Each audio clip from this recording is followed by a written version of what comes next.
Man like Mark Sullivan, the warrior self. Stay tuned for the thrilling episode. Woo!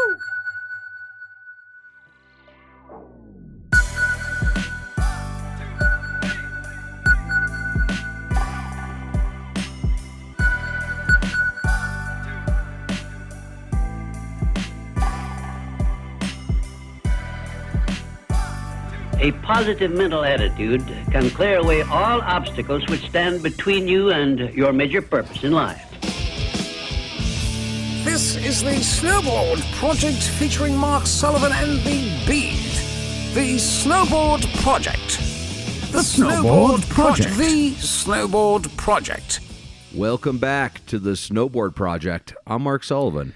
And I am the Beeve.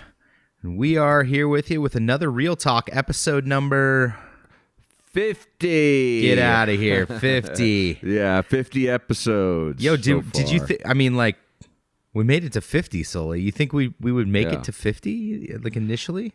Well, before we launched, I recorded more than 50 interviews, so I would say yes. Okay, so I you already think we'd make it to 50. Yes. Yeah. What is it? What's the 50th anniversary? What is that? Is that your silver? That's your golden anniversary, Beef. Oh, nice. And so I got you a gold Rolex watch today. Oh, nice. I got you a golden clock on a chain. Wow, like Flavor Flav style. That'll be great. I don't know. Thank you, Beef. Yeah, first thing to pop in my mind of what I would buy you, Mark, of what I think you probably need, you know? I absolutely need a clock on a golden chain, so thank you for identifying exactly what I need in my life. That's very nice of you. Oh. And it shows how well you know me as well. I figured you'd appreciate it. You like blingy things, you know? Yeah, you know, like Flavor Flav, he's my boy. Right. So, Okay. Big week in snowboarding, huh, Sully? This was a big week in snowboarding. Man, there was like a bunch of big events.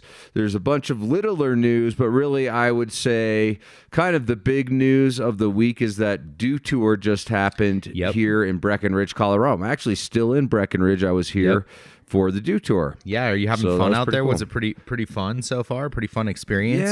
Yeah, I had a great time. We had the mobile recording studio provided by Airstream. That was pretty cool. Nice. And we had that thing parked right in the sponsor village right on Main Street in downtown Breckenridge. They had a jib jam right across the street. It was a great location. It was cool. Super cool. What were some of the kind of the fun stuff, I guess, you know, that you got to take part in while you were out there?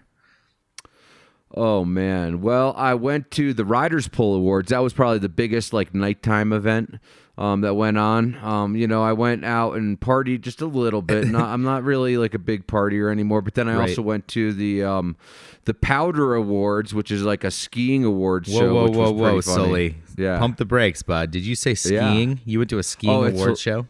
Yeah, it was hilarious, too. Yeah. Because basically we got in there. We didn't even belong. We're just like, what do you want to do? Oh, look at this. Like 50 feet from where they have the Airstream Park, they have this like Powder Awards. And, you know, I've known some people over the years who've worked at Powder Magazine. Sure. So I just know the media people. Well, quickly, Snowboarder was born from Powder Magazine, right? It was. Yeah. It was. Steve Casimiro was the first editor of Snowboarder, and he was actually the editor of Powder at the time. Gotcha. Okay. And so anyhow, we get there. They let us in. You know, it's kind of like this exclusive, you're not on the list kind of thing. And we're like, we don't need no stinking lists.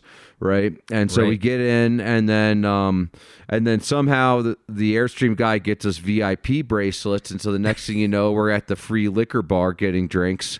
And the cocktail waitress comes up to us and is like, you guys can't stand here at the bar. You have to go sit down. And we're like, we don't even have anywhere to sit. She's like, you have to go sit at a table. Here, I have a table for you. So she walks us literally down to the front row of this Powder Awards, and we get a table. We're the very front row, like right next to Tanner Hall and like, I don't know who are the other people. Some dude with dreadlocks who looked really stoned. And like some other dudes who were like wearing like La Sportiva hiking boots. But it was cool. You know, it was cool. And it just put like snowboarding a little bit in perspective. Like as passionate as these guys are about skiing, that's how passionate I am about snowboarding. But by the same token, I can't expect everyone to care about snowboarding like I do. Sure. So there you go. So you snuck into a skiing award ceremony, got some free drinks, and you sat front row in front of Yes. Tanner Hall and some stone dude and watch the Powder Yes. Awards. Good for Yeah, you. pretty much. Like a true snowboarder should. Wow. Yes, I took a selfie of myself with the entire crowd behind me. I saw that selfie. You sent it Yeah. over. Yeah, I did, because I was like stoked that it was like, haha, we're in the front row. Who are these people anyway? That is so funny. All right. Aside from that, we okay. got some little. We're gonna tackle some little news, and then we're gonna jump into the big stuff. Going through Okay, the, so through okay, the, so where do you want to start? Let's see here. Let's start. Where did you were telling me that the Olympics? Tell me the Olympic news. Okay, we have some grand Olympic news. Okay. Salt Lake City basically just won the bid to rehost the Olympics in the year, I believe it's 2030. Okay. And it's funny, I found out because I flicked on the news yesterday morning, and the newscasters were making fun of the celebration that Utah had when they were awarded the bid. Right. And actually, it was pretty funny. So if you could Wait, look so up they the were video, they were celebrating like this week. yeah, like winning the bid. But it's like it was just so anticlimactic the way they celebrated. Literally, like Okay. the local news here in Colorado was making fun of Utah. I wonder if everybody just got on their Airbnbs and was like $1,500 a night, and they just like whatever 12 years out are setting their prices because Right. they know Maybe how much so. they're gonna make. Yeah, well, the good news is, like, for Salt Lake rehosting the Olympics is they have like the basic facilities in place. I'm sure they'll make improvements, but they have like the ice sheet for speed skating and curling, whatever, and ski jumping and bobsledding and all these sports that require specific venues. They actually have all of those facilities already in place. And so, one of the big like arguments against the Olympics is like you have to have like these multi-billion-dollar investments in infrastructure for facilities that basically will get used once and then mothballed. And so it's cool to see that Salt Lake has not only used them for the 2002 Olympics, they actually use them for like U.S. team training for these different sports that require specific facilities. And now they're going to use them again for the Olympics in 2030. That's funny. You took the words out of my mouth because I was like, not to criticize the Olympics, but to criticize the Olympics. They have put these, put this infrastructure in places, that just becomes dilapidated in 8 years. I mean, what's Sochi looking like right now? Aren't like people Sochi's even actually being used because it's hard to get like the credentials or like the visa to leave the country unless you're like an oligarch or whatever. Okay. And so Sochi has basically become Russia's single destination for skiing and snowboarding. And I'd say there is a middle class in Russia that enjoys skiing and snowboarding. So I think actually Sochi is doing okay as far as like the resorts are like Rosa Couture. Okay. And it's an amazing resort, by the way, too. Like blows away. I would say Rosa Couture is the best single mountain I've ever ridden. No way, as far really? as like with lift access, for sure. Okay. Like really, it's like Alaska terrain with like high speed lifts and all brand new facilities. Sure. So it's sick. Yeah. It's hard looking back at what was the Olympics that was like was it Sarajevo, and everything is just falling apart, Oh yeah, like Sarajevo, Athens, Greece for the summer games. I mean, you can go and look back in like the photos, and basically it's kind of sad to see what like an Olympic venue looks like 20 years later. Sure. Yeah. But It's crazy though. I mean, if you go up to like Lake Placid, you can see all that stuff, and it's like it's definitely dated. 86 or something, or whenever. 80. Placid, 80 was 1980. 80 Placid 80. Oh yeah. Yeah. Anyway, let's move on from that. Congratulations, Salt Lake City. You the thing is, it's like their cheer was so anticlimactic, so let's just give it a yay. We're gonna make money. Yeah, One of those cheers. Yeah, it's pretty funny. Look at the video; it's pretty Okay. funny because All it's right. like anticlimactic. You were saying that Burton released a new like outerwear Yes. line. Was that what it was? Yes, Yeah. the Mine. It's not just outerwear; they have step-on product. They have like accessories, gloves, mittens. They have board bags, a backpack. Okay. And it's basically a premium line. It's called Mine 77. Mine 77. Where did they get the name Mine 77 from? What is that? Did you? I think get that into relates to. I think it relates to Jake and founding the company. I Okay. think these are products that like that basically are like kind of Jake's signature line, if you will. Oh, interesting. And it's all super premium. Okay. Like they have a $750 board bag, I noticed. Wait. Yes. Time out. Yes. $750 board bag. I'll repeat that. Okay. Yeah. All right. Yeah. You need a $750 board bag. If you want to show everyone, or if you want to show every valet at every resort you pull up to, that you are that you pull up to in your like Aston Martin or Bugatti or whatever. right, because you wouldn't put roof racks on the roof, so you need a $750 board gotcha, bag so to that go it with doesn't your scratch the- Aston Martin it with your doesn't Ferrari shooting brake. Right. So it doesn't scratch the reindeer leather or whatever you have. Exactly. Well, this is a leather board bag, so it's leather. Wait, the board bag. I think Sorry. so. Yeah. The board bag. The board bag is leather. Okay, that's Yes, great. yes. Good. Okay. Good so, for but you they guys. also have like Gore-Tex jackets and Sure, pants, and they have sure. like underlayers and pants and different stuff. So, but I mean, if you're like one of these people who wants to be seen, Right. and that's like an important thing to you, then probably having like a very exclusive line of gear from Burton might Right. be up your alley. That's right up. That is right up my alley. I'm gonna need some of that. Yeah. Okay. Good. Yeah. I'm glad you're gonna need. I'm some sure of it's. that, I'm Steve. sure it is like quality, outerwear. I mean, I'm sure it's like all Yeah. like top notch stuff for sure. right. But we can For laugh sure. at the fact that they made a leather board bag. That's just crazy. Yeah. So anyhow, Yeah. What else do we got? okay. Well, I saw that Marcus Cleveland. He's like been my favorite rider, at least like for this early season. Right. But he actually had a season-ending injury this week, which What- is like super unfortunate. Okay. What happened? So he was basically just riding rails, I believe at Breck. It could have been a Keystone because I saw clips from him at Keystone too, but definitely in Summit County. And he came off a rail early and just like went into another rail, basically T-boned a rail with his knee. And so he Ow. blew out his kneecap, essentially. No way. Just like ripped the And- kneecap off the top of his knee.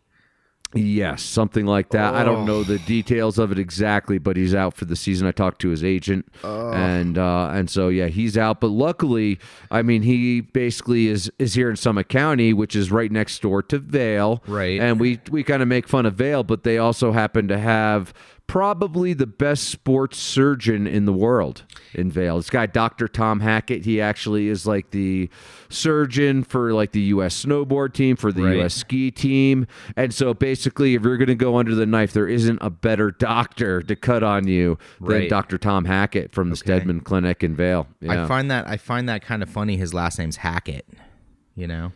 Yeah, he's not he doesn't hack apparently too much with a scalpel. I wonder if you go into like the thing and he's like, yeah, we're just gonna go ahead and hack it open. Just get on Right. in there. Like I ain't no Yeah. hack. I am a Yep. Hackett. I'll tell you what, if you ever get really messed up, that's the dude you want to cut on you. So. Yeah, right. Oh, for sure. I wonder Real if his talk. ad sits between a whole bunch of plastic surgeons, all through Vail. I don't think he has ads. I think he's got more like a wait list, right? Gotcha, And it's gotcha. like, and you have to beg, borrow, and steal to get on that list. Right. So Marcus just was like, you might know who I am. And he was like, Yes. yes, Something come in, like that. Come on in. Yeah. Well, no, good, probably his agent Wasserman, right? They're a big agent, and they're like, "Oh no, we're not letting this cash cow starve." Yep. Yep. Something like that. They want to make sure that Marcus comes back as quickly and as strong as he can. Sure. So that's a good thing. Yeah. I heard there was some other news. Okay. I know that we tend to we kind of give JP Walker a little bit of a hard time on this show. We do. And it's all in fun, it's all in jest. I think we've appreciated his snowboarding and everything over the years, but something really kind of not so great happened this week. Yeah. Tell me real about talk. that, Mark. Tell me about kind of what happened. Well, Roberta Roger, man, it's really sad actually because Right. like she lives down in Southern California. I guess JP lives there too. Okay. And she was riding her bike and she got hit by a truck. And man, it's really unfortunate because she was a pro rider back in the day. Right. She married JP. I believe she's an agent, like an athlete agent. But she was basically, I mean, it's a really serious accident.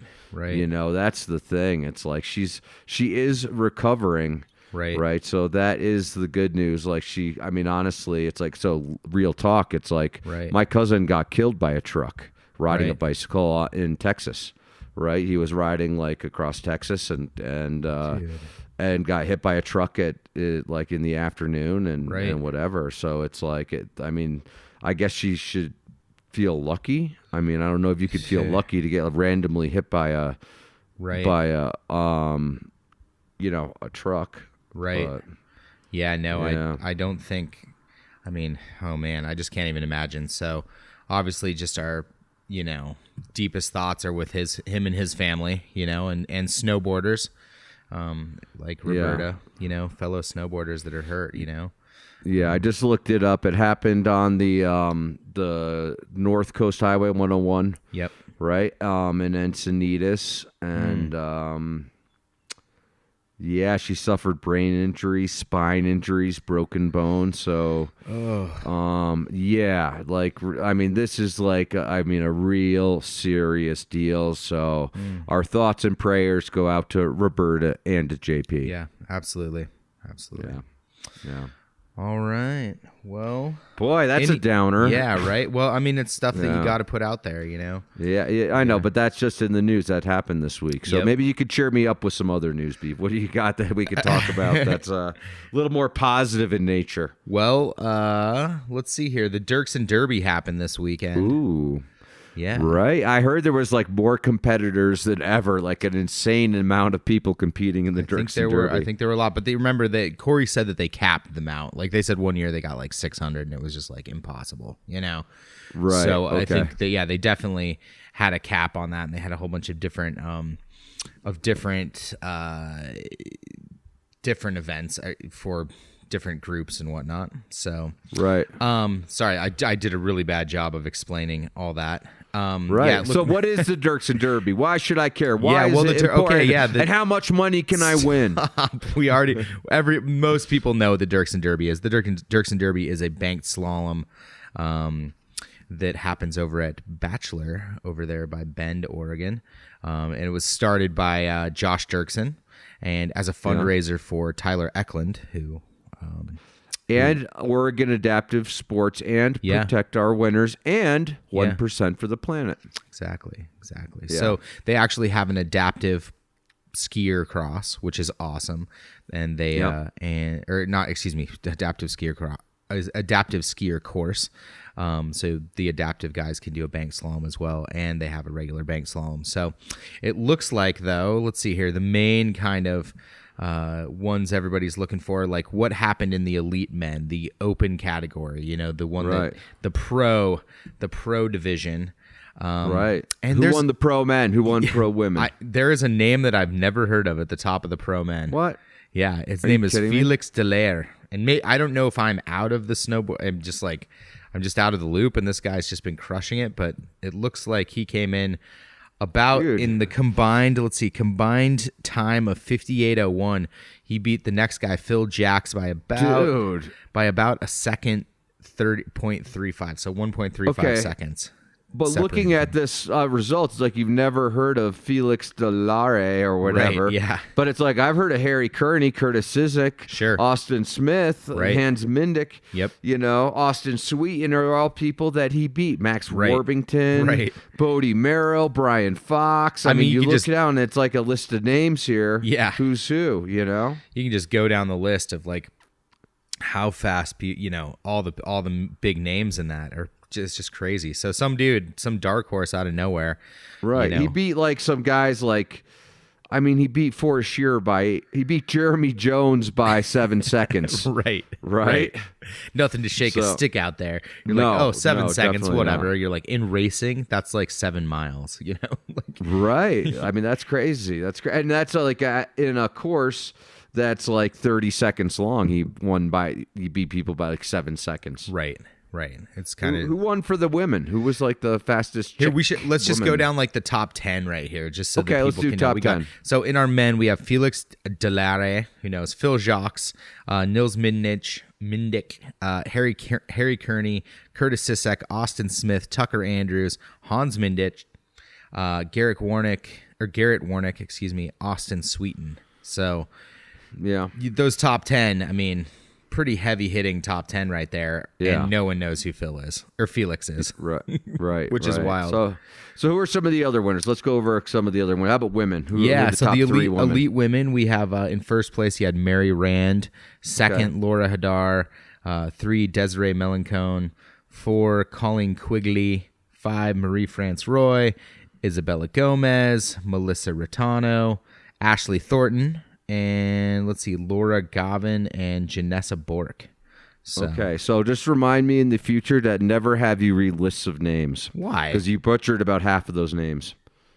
Okay, you read them then. Read the women's No, names. we already did it. I'm not going to waste any more time on. Sorry, the I women's names. wrote their names down. It's okay. It's okay. And so for gentlemen, the 30 to 39, we had Chris Luzier, Ashley Call, and Adam Smith. In the older men's category, we had. I was going to read a couple of other results here. Oh, since sure. you're Go ahead. reading. We'll read other results. Classic men. There was Matty Galena. He won the 40 to 49, but Adam Haynes got third, and Peter Butch got second in that one. Dude, do you know, have you seen Adam Haynes' artwork? Come on, really? Are you really going to ask that question? I don't know. Maybe you have it. Have you ever heard of a rider named Terry Hawkinson? Yeah, I have. Okay, well, he's the Terry Hawkinson of illustration in snowboarding. I would agree with How about that? I would agree with Yeah. that. Well, wait a sec. What about Draplin? What's he?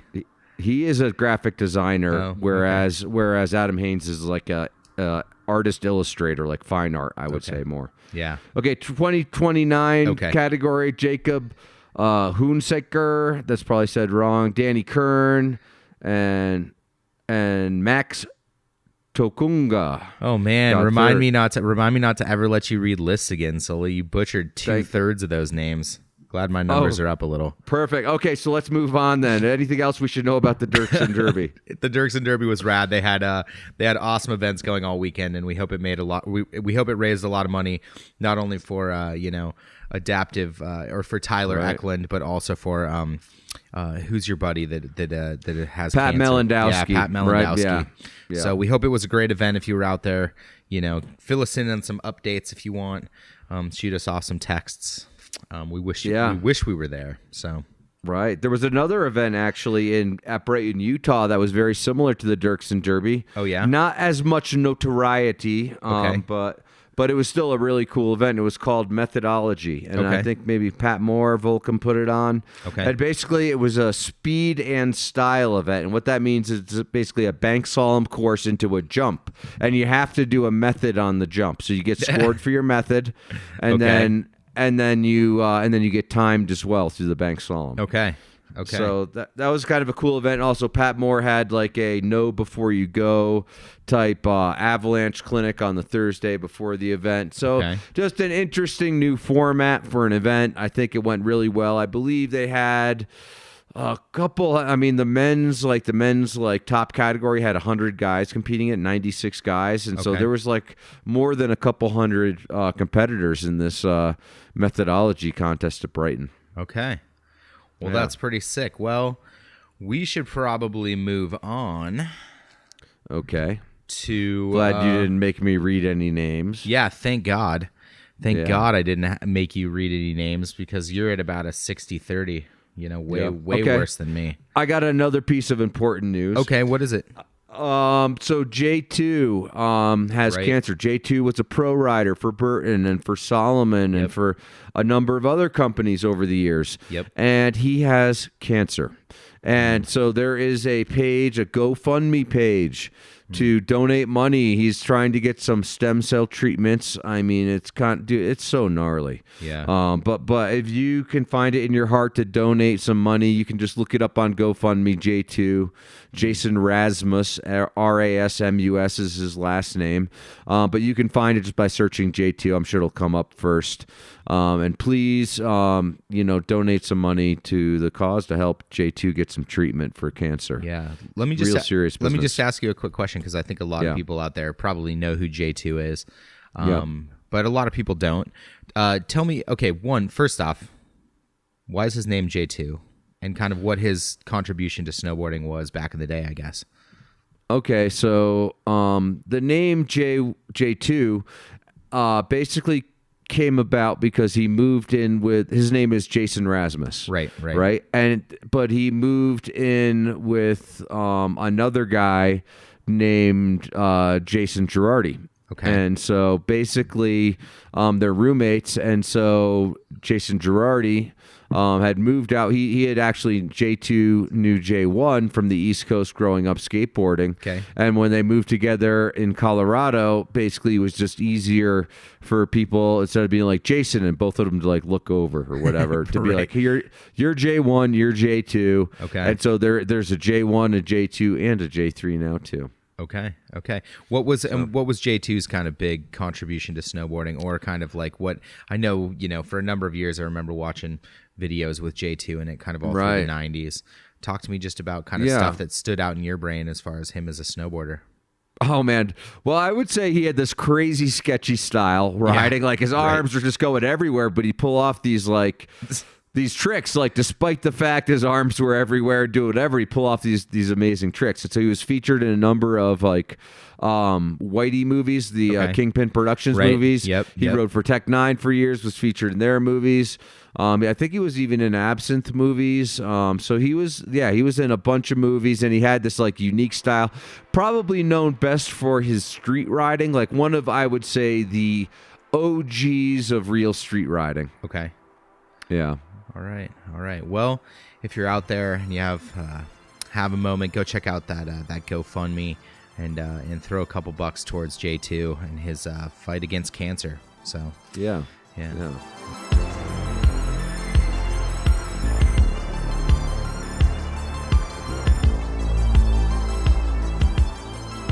Hey, what's up, guys? This is Beeve. I'm sitting here with Sully.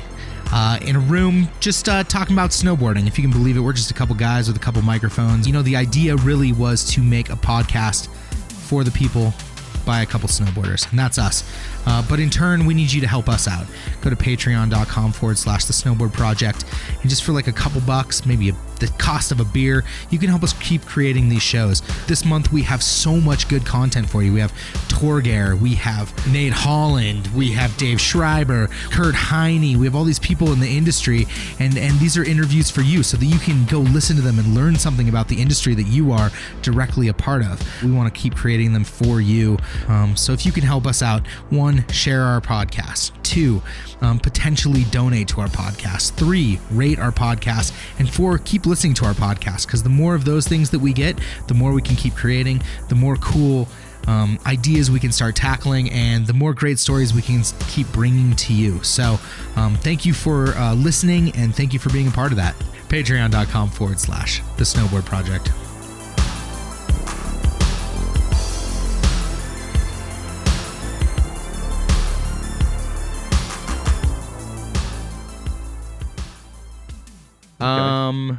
Okay, let's should we move? Do you have any other little bits of news that we should tackle before we get into the big one?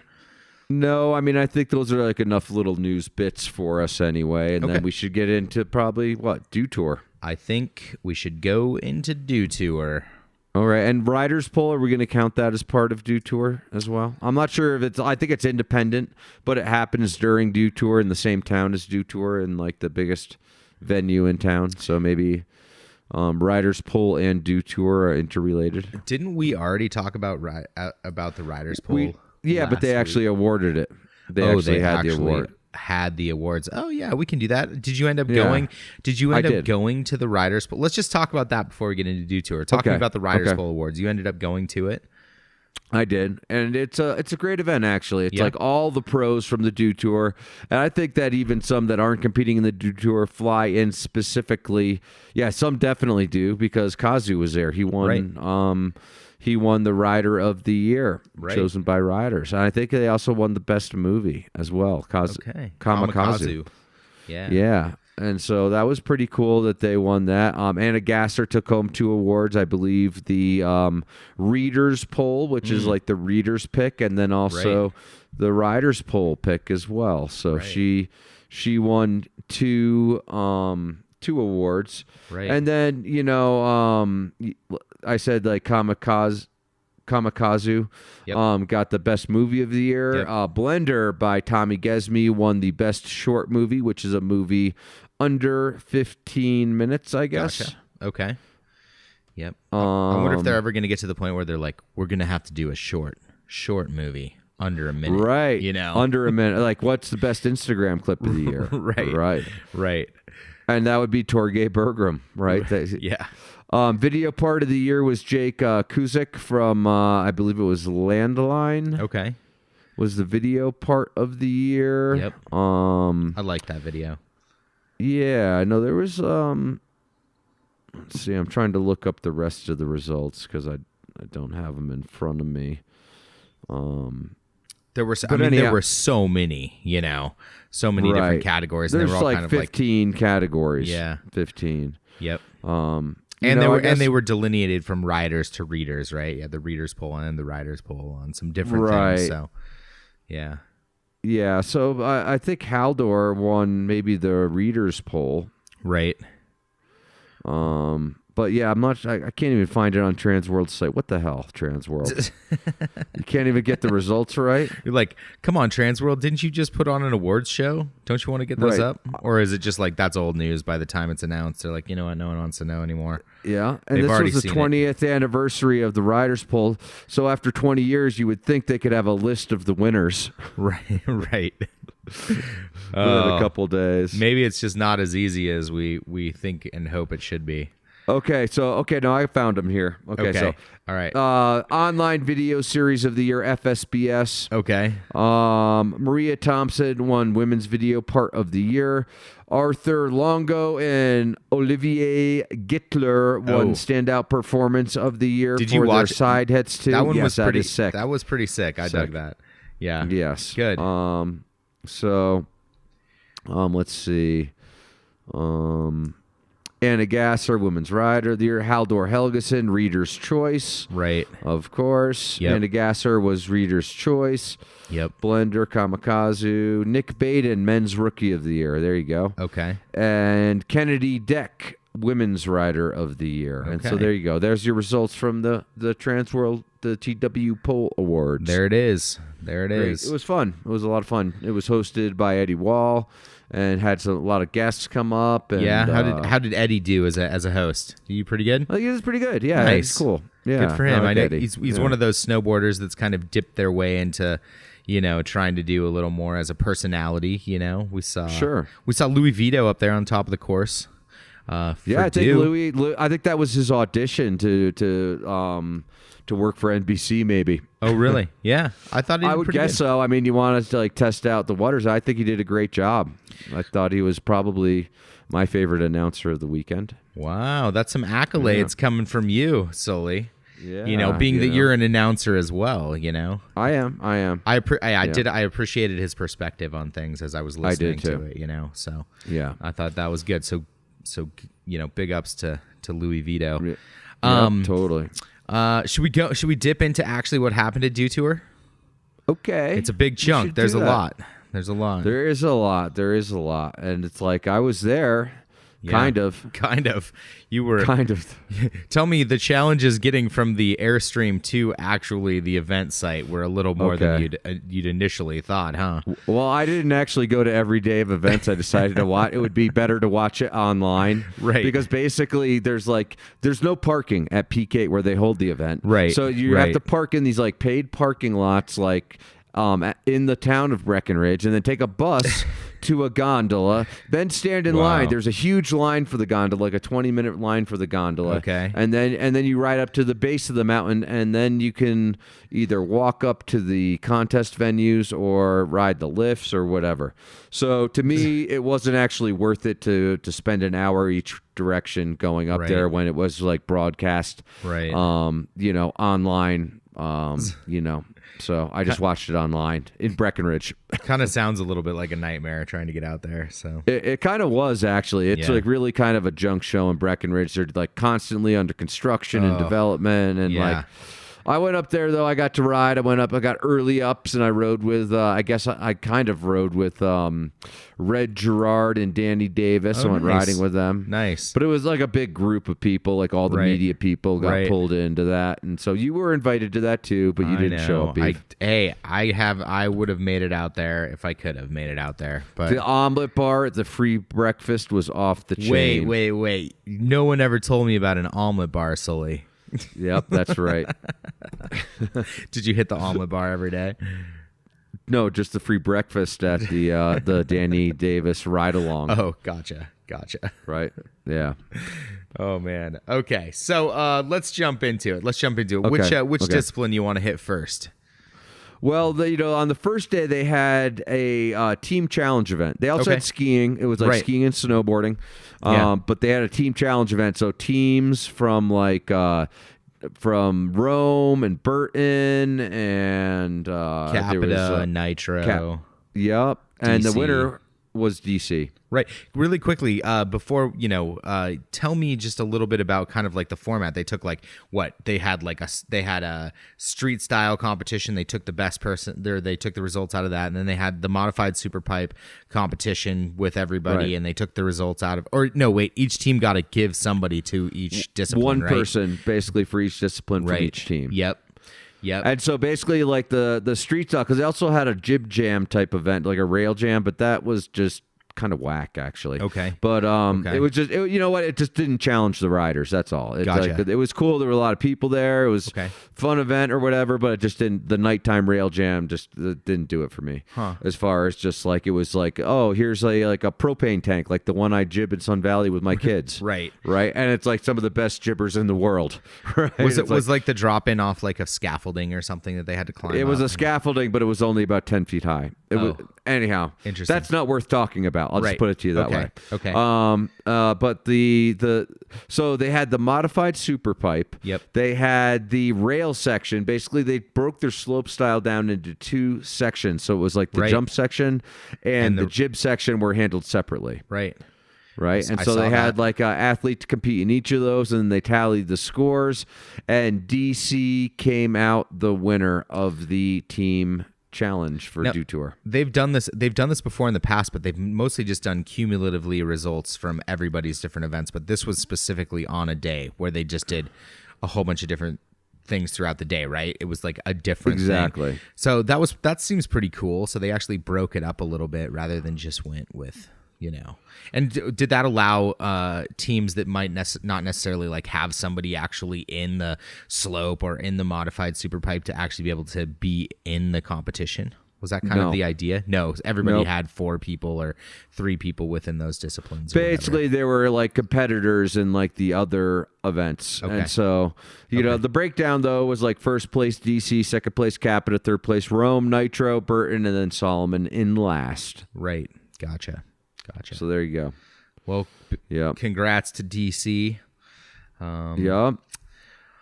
Well, let's see here. Let's how about should we talk a little bit about let's talk about slope, since and it was kind of a little bit of a different format in slope. Usually you see a couple rails or 3 rails and then 3 jumps all lined out in a row. And it was funny because I was like looking at the slope. I was trying to get some watch some stuff, and I was just watching them hit three jumps. I was like, did they just chop everything else out of slope and just make it a triple big air? But I didn't actually realize that they chopped it up into 2 different sections. So I thought that was pretty interesting. What did you think about that kind of format, and why does that benefit people? Does that make it harder? Or what's your thought? I think, in one respect it's probably harder in that you're used to and you've trained for years to do one kind of flowing line. Sure. Right? And generally, like, the rails are at the top and then you go into the jump section. Well, here they had the jump section as a separate contest and then they did the rail section afterwards. So I guess that could throw you off, but I think that, like, from a viewer's perspective, that was actually a good thing because it allowed the viewer to kind of look at the jumps individually and be like, okay, that guy killed it on the jumps. Sure. Or, okay, that guy killed it on the rails. And so you're asking, it's a little bit of a smaller ask for your viewers, right? Or watchers or whatever, fans. Do you think it ultimately made for a better show because, a guy wasn't like, oh, third rail, he totally blew it and lost his speed for the first jump and he's just going to do knuckle tricks for the rest of the, for the rest of his run? I thought it was cool, I thought it was cool. Not all of it was cool, but some of it was. and so, yeah, but I think it was I think it was a good contest. So the fact that it broke it up, so the fact it was something new and different. Right. That's the part that I liked is like they're trying new things, seeing what could work or whatever. And I kind of like the idea that you watch the jumps and then you can kind of size up the jumps against the other jumps. Right. And then the same thing for the rails. Right. And sorry, go ahead. I was just going to give you some results. Oh, I was just going to ask you what the results were. See, wow. Is it weird that we're like, hey, we it's our 50th anniversary and we're both like finishing each other's thoughts before they even come across our? Is that weird? Yeah, I mean, I think that happens though with like married couples and stuff too. It's like, what do you want for dinner? Whoa, pump the brakes. We are we aren't married, man. No, we're strictly platonic. I'm not married at all. In fact, I probably won't live long enough to have a golden anniversary any other way, so I got to celebrate it any way I can. All right, well, let's both crack the champagne, bro. Okay. Cheers to you. So anyhow, for the women, the slope style, and they actually only show the cumulative result on their finals list, which is kind of odd because they actually judge them separately. Right. But, Anna Gasser won. Right. Julia Marino got second, and Enni Rukiavari from Finland got third. Jamie Anderson fourth, Spencer O'Brien, Sylvia Nordahl, Claudia Medlova, and Haley Langland rounds out the top 8 for the ladies. So there's your slope style results for the ladies. For the guys, I have a top 12 here. You want me to go top 12, top 3? What are you thinking? Yeah, why don't we do top 10?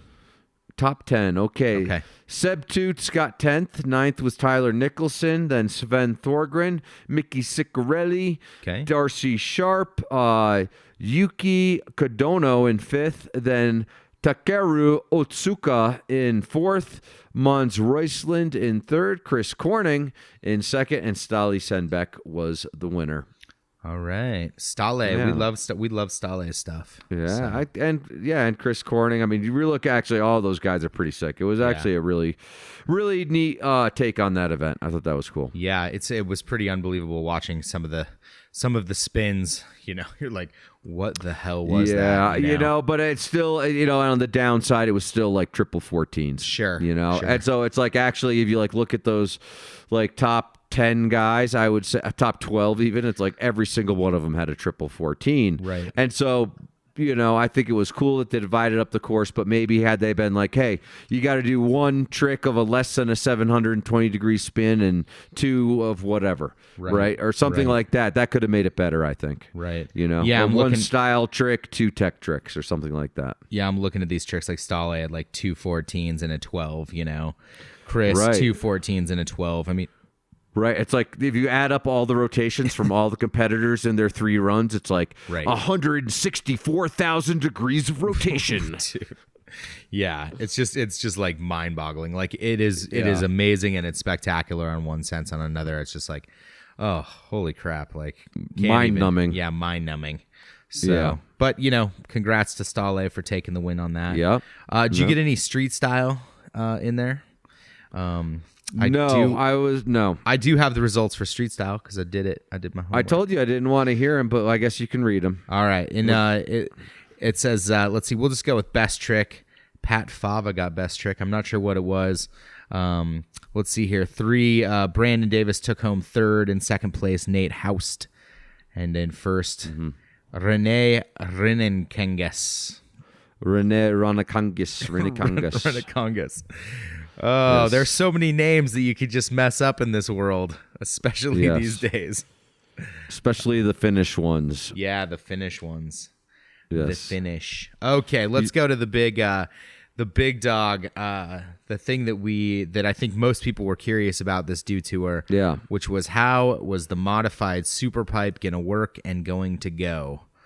And I guess we can talk about the winners of that, and then we should discuss what we thought of the overall competition. What are your Okay. thoughts on that? Yeah.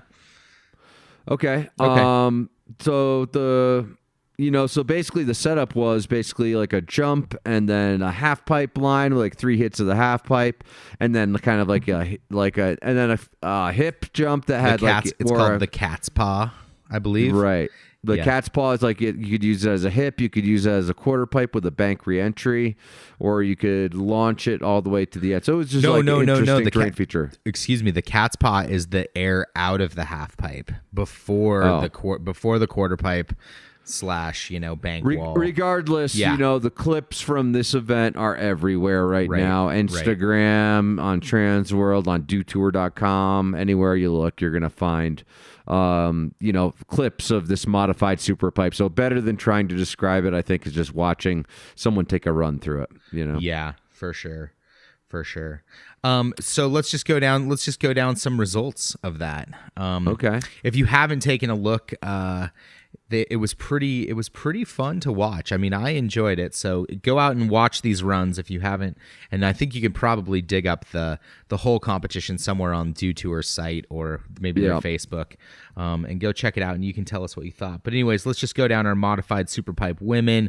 We'll take a top 6 on that. We got Ariel Gold, Haruna Matsumoto. Oh, I'm gonna mess this up. Jayu Liu. Carol Castellet, Maddie Mastro in second, Chloe Kim with the win in first. And I think, watching that competition, Kim really just dominated. And I think there was there was probably some question as to can she actually do anything other than just ride half pipe? So I thought that was interesting. She had some pretty nice tricks going in and out of the half pipe, Yeah. And so that was cool, and Maddie Mastro had some pretty good runs too, albeit not quite on that level of Chloe. Right, Kim, it's like Chloe Kim is just on her own level. She is right now. She is absolutely in that front. Do you think? And let me just ask you something, just on the women's side. Do you think it would be advantageous if they were to do more modified super pipes for somebody like Anna Gasser to step into that realm and do okay at it? No. You don't think so? Too much. It's too half pipey, and it's like it's going to take 1080s and 900s and whatever in the pipe. Okay. And so unless Anna's going to dedicate a good portion of her time to riding pipe and really, just training in half pipe, because there's enough of a half pipe element of it. Sure. There's enough. The slope style elements she could kill. Right, Yeah, no doubt about it. Totally. But the half pipe elements, I think that, maybe she could do it. Maybe she could just drop in cold and beat half the field. She probably could, actually. She probably could. Yeah. But because it's like every rider kind of tries everything. Like I would say that you're not going to come across a slope style rider who's like, no, I'm not dropping into the half pipe. That's dangerous. Right. Yeah. You know. So I think every rider rides everything to some degree, but just with the specialization that we have today, that you're not going to see like athletes crossing over really between slope and pipe and and I think this is definitely a pipe centric thing. However, I would also guess that we're not going to see really too much more of this modified super pipe just based on the expense of building it. It's like a regular half pipe is already the most ridiculously expensive piece of terrain to build and maintain, and the super modified pipe is like twice as long, twice as much snow. Right. You're twice getting ahead of yourself. We were going to discuss this after these things. Okay. Whoops. Okay. Sorry. What were we supposed to talk about? We were supposed to talk. All right. I just wanted to know if you thought maybe she would get into it, but we were supposed to go then into our men. Okay, let's go, men. Yeah, so let's go to men really quick. Let's go and talk just about what our guys did. We'll just take a top 3 on that. There's tons of video of these guys out there. There was Toby Miller took down 3rd. Chase Josie took down 2nd out of Sun Valley. And Scotty James, our Australian, took the win again, coming hot off his win over there at Copper at the Grand Prix. So again, interesting to see these guys have to put these elements, the slope elements, in the middle of their half pipe runs. And I thought, what was your thought? Let me just ask you, what was your thought on watching it for the guys? Now we can discuss. Okay, now we can discuss. Okay, so I thought it was a cool contest because it basically forced riders to take a new approach to a competition run. You also saw tricks that I considered like more stylish, like Scotty James had a switch backside 5 and a method in his winning run. Sure. Right, and you would never see that in a half pipe comp. You don't even see straight airs anymore in a half pipe comp. Right. For men. So I think it was cool that it allowed riders, or it forced riders really to take a different approach to a transition type of competition. So I thought that was cool. Right. Right. Thinking about if there's a downside to it, I guess the downside would be that I guess that we're not going to see it. B, it doesn't really affect like actual half pipe riding because the next half pipe comp will be in a standard Olympic grade half pipe. Gotcha. Gotcha. And so it's like I don't think this is actually going to translate into doing anything more than kind of being a one-off. I kind of hope it's not, and I only say this because I think that the jumps weren't big enough to do triples off of, so it forced people to think about a trick that was just going to be a single cork trick or a flip or something, and it really provided some little stylistic elements. They needed to have style to actually do well. So they were forced to have these stylistic elements, and I think we see in snowboarding, like you said, hey, I wouldn't ever see a method happen in a half pipe in a competition because they are forced to have to do a double or whatever they can, to get a higher score. So I hope to see that. I think that it was definitely challenging. Even the little kind of the shark fin or whatever that first kind of hit was. We saw a lot of people have a lot of trouble. There were some hard landings. There were definitely some slide outs, and that was your entry into it. So there was a challenging aspect to it, even though it wasn't the largest of features. And I think even that cat's paw was challenging coming out of that. You really had to keep your speed through the half pipe to be able to transfer out, and then to have a good trick on the last one, you really had to take all that speed. So I think it was. Here's the downside, Beav, is that basically all these athletes only got like 3 days to put together a run. Sure. And this with trading. And like, had they been riding this for like a year or have the opportunity to ride a setup like this, for a season, you would see like some real insanity go down. But it's like, okay, I got to put something together here. I got to do like a jump, and then I got to do 3 half pipe hits, and then I got to do, a hip, and then I got to do another jump or one more half pipe hit. Right. And so it's like you just didn't have enough time, I don't think, to really maximize the potential of the terrain. Just you're not going to when you only have you have a new kind of terrain. You have 3 days to train, and then you have 2 contest days. Let me just do this. Let me just really quickly ask you what your thoughts are on this. In the end interviews with Scotty and with Chloe Kim, these were kind of some of the stuff that was said. Scotty James says it was one of his favorite competitions. I think he called it special. He gave props to Danny Davis for pushing a format. One of his favorite days and favorite competitions, Scotty James. Know. And you know what? Chloe Kim said, I used to love riding slope. And she, it was one of the few contests that we can just have fun in. So, it was so fun to be a part of. Laid back, such a great time. And I think, every contest, don't even take those words seriously, because every contest is now laid back for Chloe Kim. Oh, seriously, dude, she doesn't have any competition. Okay. Well, she let's does not have a single person who competes against her. Take a moment, scratch that last thing out of there. Okay. I think what you need to focus on is not that fact, but the fact that these guys are saying like, this was such a fun time, this was such a great day, this was such a interesting new way, and I think. I think that, like, okay, we talk about this, right? When did snowboarding get too cool to be fun? Right? Right. Okay. Right. And these pro athletes are saying fun. I loved it. Right. And they got to do a giant method at the end of their trick, and they got, the stuff You could that win like with a method. you could win with a method. Yeah, and I know you. Okay, yeah, you laugh at that. You laugh at the fact that, well, how did No, it's Scotty good. James win It's with a good. method? He had a phenomenal run the rest of the time. And if you look at Scotty James, Chase Josie, Toby Miller, those are the correct three. I would say Pates kind of got robbed. He maybe should have been in the third, fourth position. I don't know. Bergner's pretty good too. Bergner's really good for sure. But anyways, my point being is that hey, we got to see a fun, new format be presented to snowboarding that we haven't seen before. And yes, I think there are challenges with, how is the next resort going to build something like this, Right. But in terms, I would be cool if if they made a new category of event that was like modified super pipe, Right. And it's like, okay, you have 2 jumps and 5 pipettes or something like that, where you combine Totally. the two, and then you give the park builders the creativity to make each one different. So every time you come to a new event, you have to adjust. I would absolutely agree. And I think a lot of the announcing, a lot of the people, talking about it, a lot of even the riders were saying things like, almost alluding that it was going to be a thing, that we're going to see modified half pipes. And I don't know if that's just Dew's going to push this thing and say we created this new event or whatever, but it sure sounded like modified half pipe was a new event style. You know what I'm saying?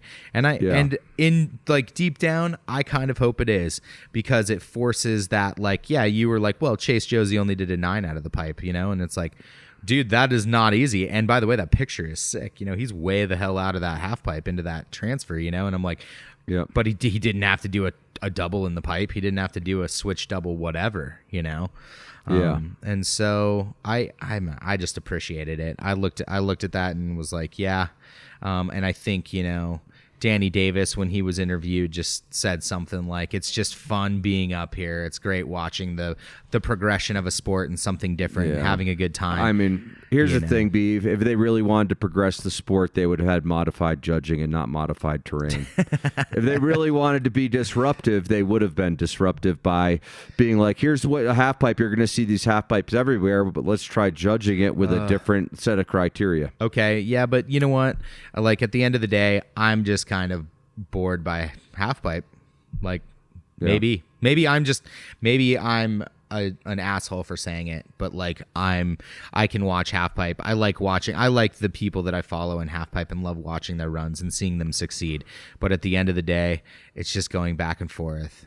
And I know it's fun. I know it's a good time. I like to see what happens in it. But I thought this was more fun to watch, bar none. Okay. Okay. Well, fair enough. I mean, I'm so tuned into half pipe. I know you are. I know. That I don't really have any statement on that, but I just want to see. I want to see regular half pipe progress, because I know Sure. I'm going to be going to at least 2 more major half pipe contests this season, and I Right. would like to see sure. it actually inching towards progression in terms of the standard contests and not just the one-offs. Yeah, absolutely. But I think at the bottom line, and I think from the perspective of every kid that comes up in half pipe, the second that you lose fun, you just give up. So I think the challenge is keeping it fun and keeping the judging, maybe progressing the judging and keeping things fun is a difficult thing, It is. So It is. anyway, So, yeah. Dew Tour was fun, though. Dew Tour was fun. Did some good interviews. We'll have some even next week. We'll have one coming out. yeah.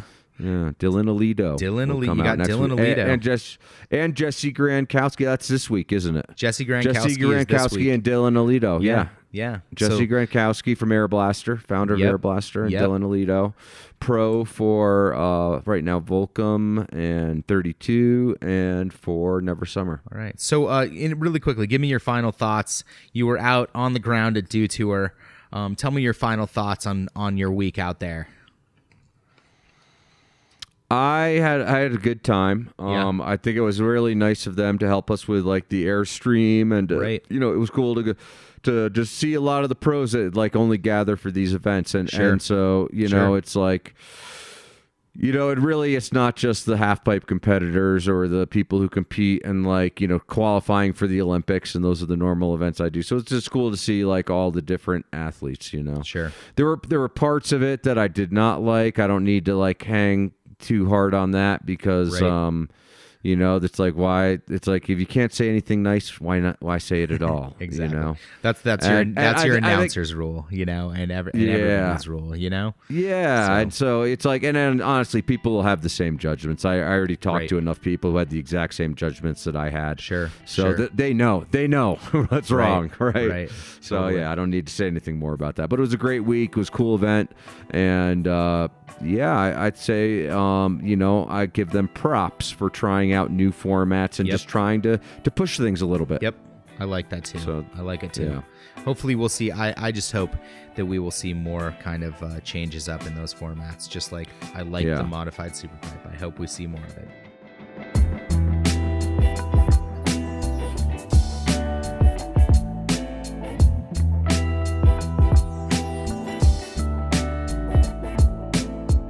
Hey folks, if you're tuning in to us still, please take a minute to go to Patreon. Wait. What? Is there like some question that they wouldn't still be tuning in? Well, if they're still listening, they can go to patreon.com/the Snowboard Project. But you're still staying still. Still. Like They might might not have have just even listened made to it the this first far. 5 minutes. Yeah, they Okay. might not have made it this far. So. Okay. But I just want, if you're still listening, okay, if you're listening, go to patreon.com/the Snowboard Project, and we're going to count on you guys to support an independent voice in snowboarding media. It's how we're going to keep this thing advertising free and have a voice that is not affected by the advertisers.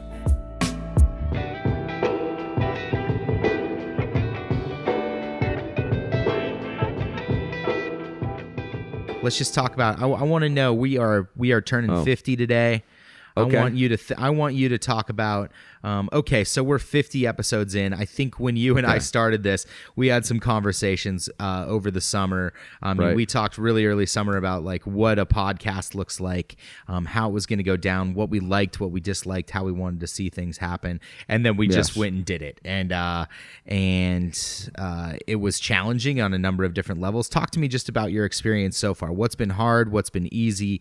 What's been and maybe the biggest thing that you've learned over 50 episodes? Oh boy, those are like 3 major questions. Okay, why don't we just talk to me just about like what have the challenges been? I'll tell you my challenges for sure. Okay, basically learning everything about podcasting. I've been an announcer, I know editorial, but I don't actually know about like the technology of WAV files and MP3s and Adobe Audition and microphones and hardware. And I mean, there's like all sorts of like new things I had to like just try to learn. Right. Yeah. So, that was probably the biggest challenge for me, was just figuring out where to host it, how to host it, what an RSS feed is, how that works, so all of that. Right. Yeah, absolutely. So that was probably the most challenging part for me. How about for you, Beef? Oh man, the most challenging thing for me is probably just time, to just make sure that I do justice on a number of different things. Just making sure that the episodes are, at least to my best ability, leveled out correctly and cut correctly. I think it is challenging making compelling ads every week and changing them up. I'm not the greatest at it, and sometimes I don't have the time to do it. You do pretty good. I do okay. I do all right. I like your ads better than mine. Okay. Thank you. I appreciate that. I think there are challenges in just being like, feeling like, I have definitely followed snowboarding my whole life. It's been the sport that has been most prevalent in my life.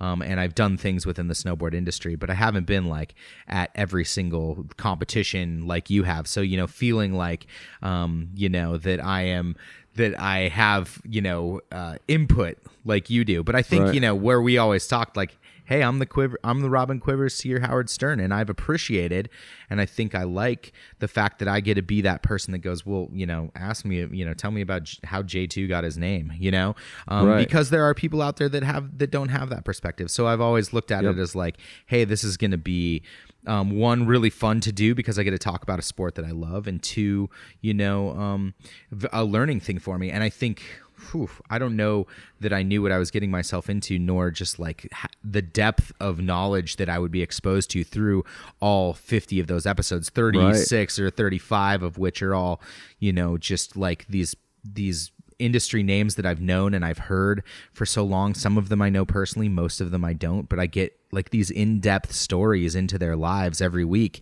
that go so much further. And I think I probably understand snowboarding on a different level, or at least looking at it and looking at the history of, you know, the interviews that if you've been able to do have been like just mind-boggling to me and eye-opening.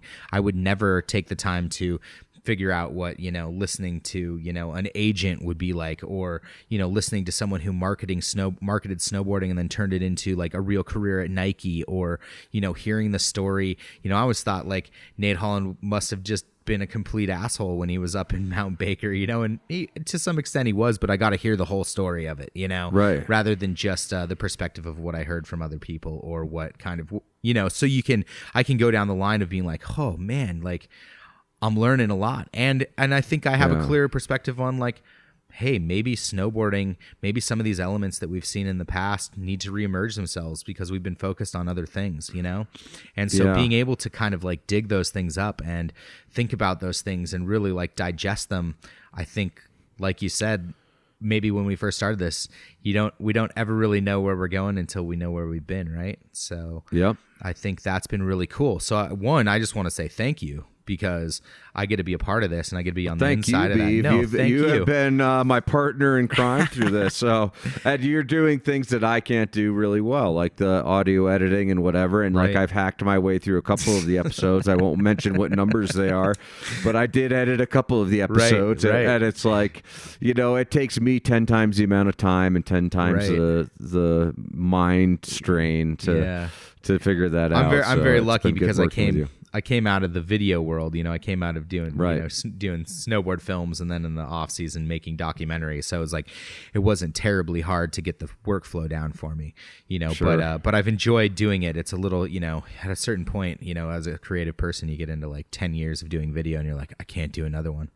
So it's been fun. It's been fun doing audio. You know, I've really appreciated it. I've enjoyed it. What about you? What have you learned? What's the biggest thing that you've learned over 50 episodes, you know? So I guess I would say that I came into this like thinking I kind of knew snowboarding. Like, hey, man, I've dedicated over 30 years of my life, like not 40 hours a week, more like 80 hours a week for 30 years. Sure. And, you know, it's like I figured I knew it all. And then I started interviewing people, and every single one of them, every single person I interviewed, I learned something from just by listening.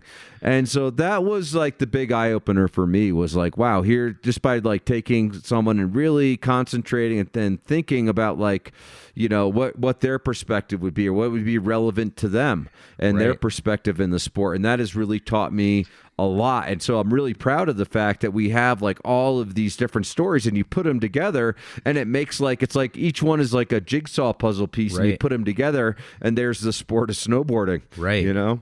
Something like that anyway. No, I agree. I think I've kind of looked at this as like, well, Mark, we've kind of embarked on this like the unknown.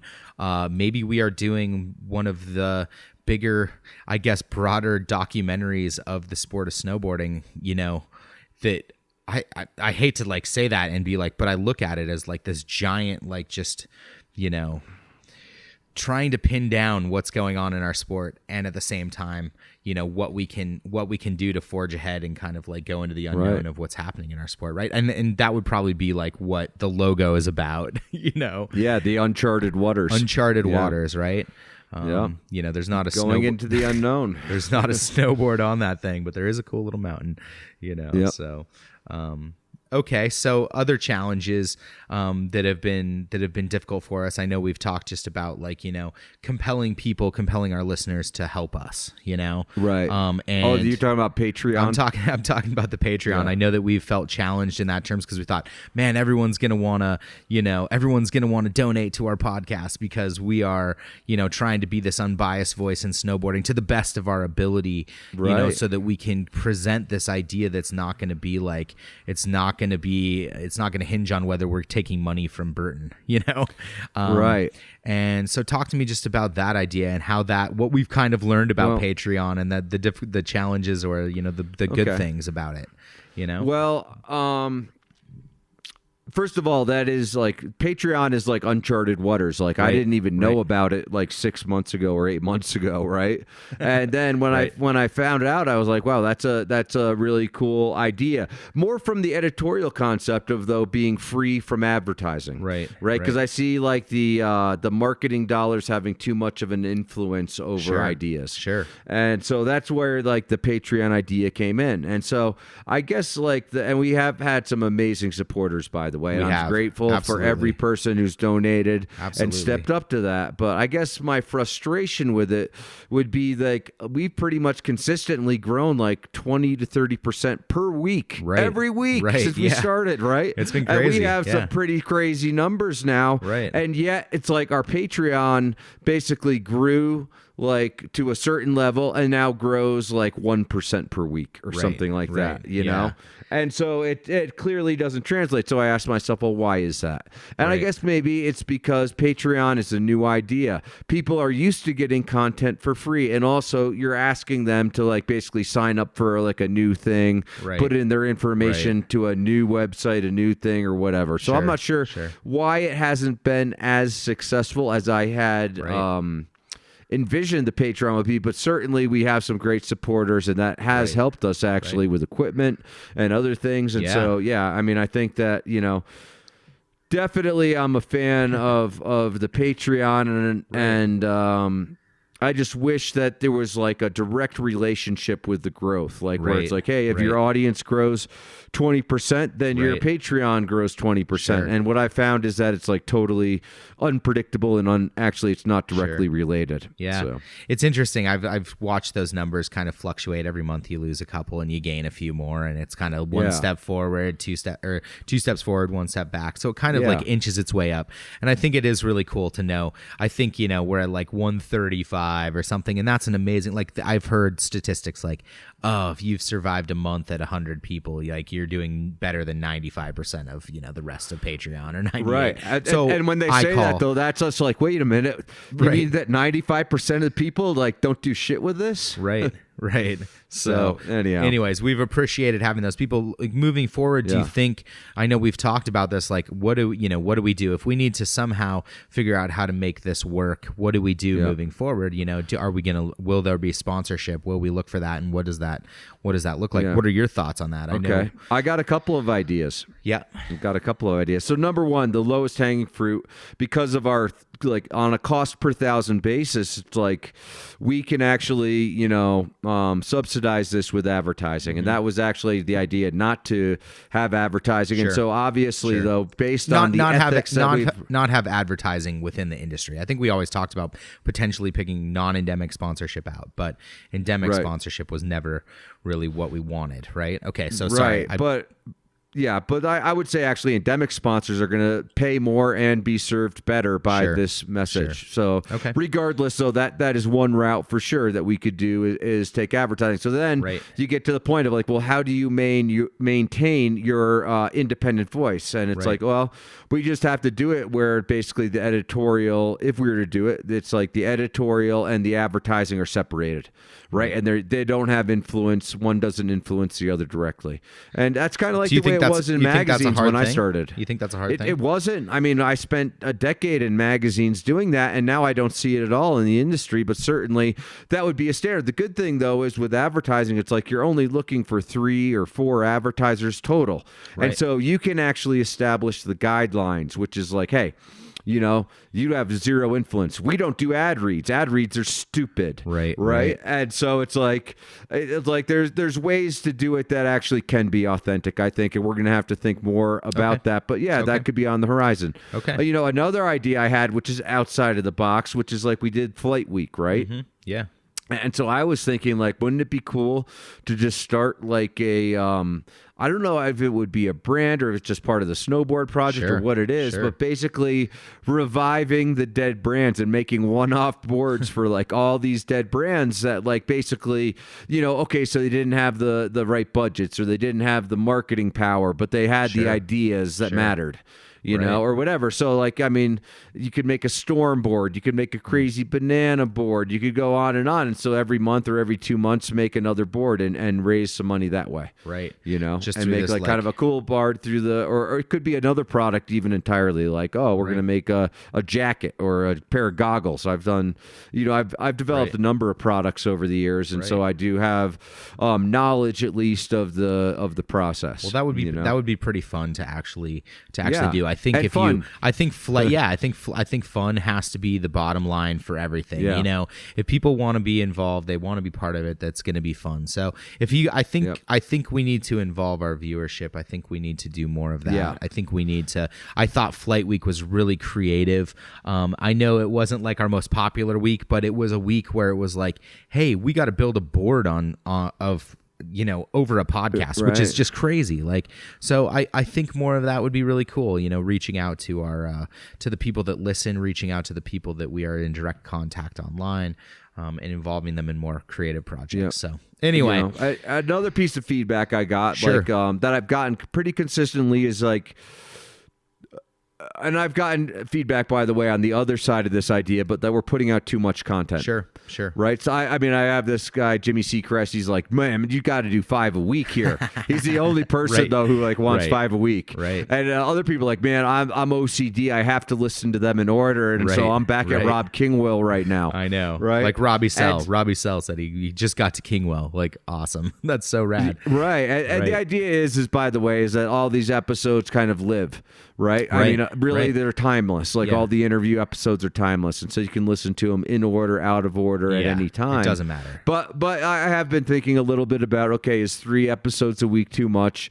Is it overwhelming people? And Right, so I guess right. my theory is right now is like we should continue doing 3 a week, at least for a little while Yeah, longer. I And would then agree. once we have this kind of like library where people can actually like get a real picture of the sport of snowboarding, Right. then we tone it back maybe to 2 a week and do Yep. 1 interview a week, but with like one banger person, one person that it's Totally. like must tune in. And then the real talk, I think, is just stands on its own. It's like Totally. it's almost like right now we have 3 podcasts actually. This for is exactly. snowboarding. Hey, this is my theory because I think Okay. we're at before you, because I've always said this, we have 3 different podcasts. We have one which is Real Talk, which is just our weekly, and they kind of live on, but really they're like a weekly thing, right? You know, it's Yep. what's going on right now, and a lot of it's not going to be pertinent in a week. So Yep. and then 2, we have our like industry insider or old pro, someone that has taken their life and shaped it around snowboarding, whether that's like,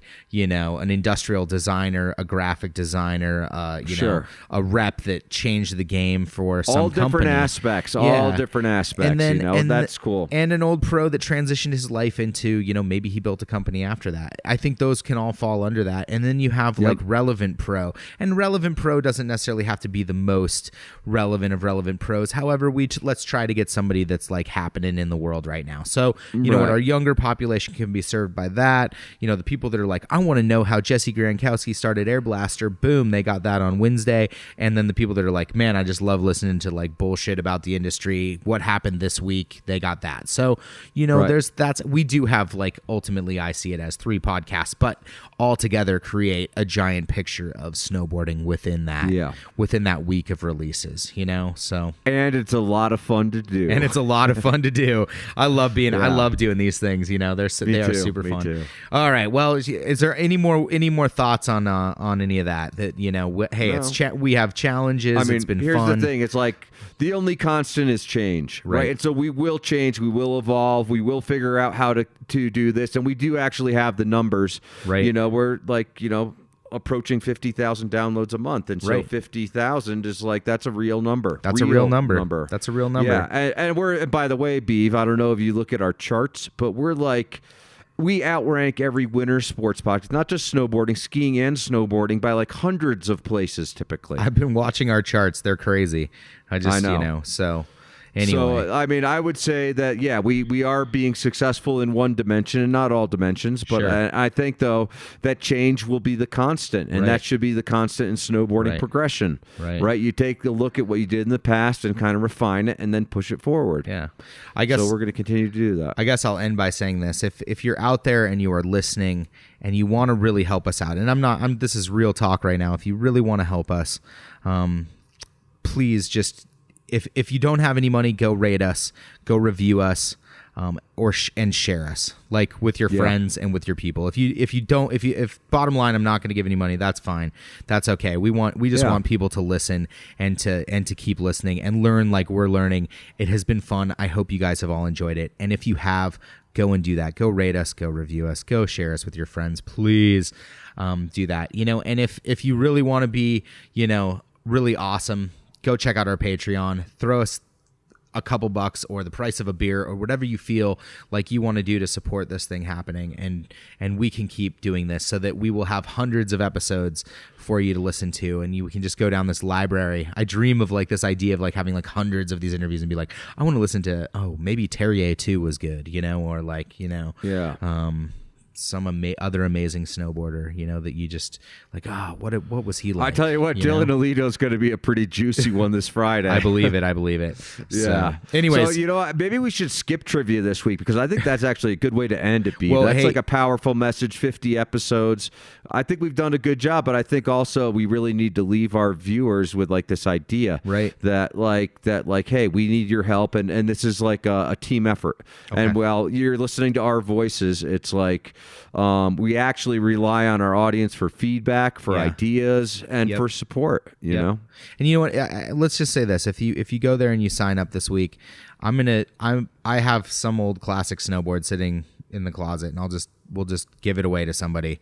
So go sign up on our Patreon and we'll give away a snowboard. I think we should bring that back. I think we should keep giving away history, regardless we just need of what. To figure out a better way around their system. But it's like Patreon. It's like they like got all strong armed on me for a while when I was giving away stuff, and it's like, dude, you're not making like that big of a difference in my life. Actually, I got 130 some people right now, and it's like, okay, so granted, I'm grateful for everyone, and especially the people who are giving like $20 and more. Sure, it's like crazy. It's like it's so flattering, so humbling to have people support you like that. But by the same token, it's like, let's give away this stuff, Beef. Yeah, let's do it. Let's just say fuck it and let's give away a whole bunch of snowboard history and let's clear our closets of awesome things. And let's just do it. Hey, just want to say thank you guys all for tuning in. If you haven't listened this last week, we had some really great interviews. We had Ross Rebagliati and Ross Powers. Those were two very powerful interviews. You can go check them out on our iTunes or anywhere across the airwaves. This week we have Jesse Grankowski and Dylan Alito. So be listening for those. And again, help us out, rate us, review us. If you want to go to our Patreon, patreon.com/The Snowboard Project, you can help us create hundreds more podcasts. So any last words, Sully? Happy holidays, Beef. Happy holidays, Sully. Happy 50th. Thank you. Happy 50th to you. All right, over and out.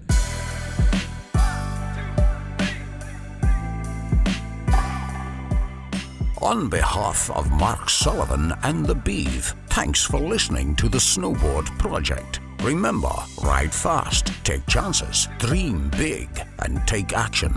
And for God's sake, don't be a... Don't forget to support advertising-free snowboarding media at patreon.com. The Snowboard Project. The Snowboard Project. The Snowboard Project.